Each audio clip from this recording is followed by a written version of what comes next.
هغه کس چې حکیم الکوزي ته ورغلی و. نن درته د یوه هیوادوال د سترګو حال وایو چې حکیم الکوزي ته ورغلی و. خو د ویډیو د شروع کېدو نه مخکې زموږ ویډیو لایک کړئ او د داسې جالبه ویډیوګانو لپاره سحر میډیا چینل سبسکرایب کړئ.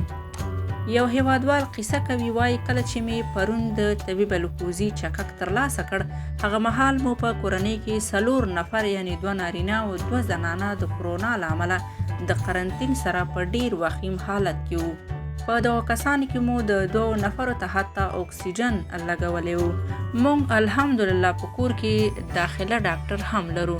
د طبیب د چکک د استعمال په اړه ډیر زړه نازړه وو، ځکه کورنۍ ډاکټر مو مطمئن نه وو او په عین حال کې د دغه چکک په اړه ډیرو نږدې او لرې دوستانو هم ډاډ راکړی وو.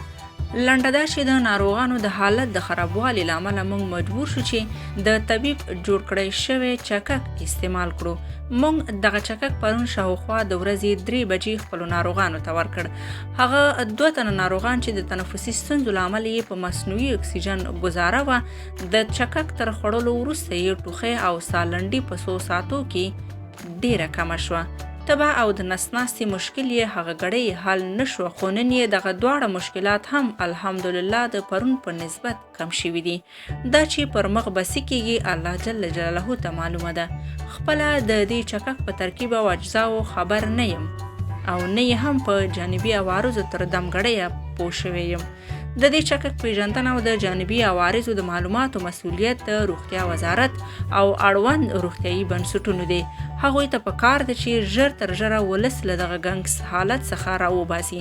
که دغه چکک تاواني وي، خلک دې یې له استعمال څخه راوګرځوي او که ګټور وي نو بیا دې یې خلکو کې عام کړي.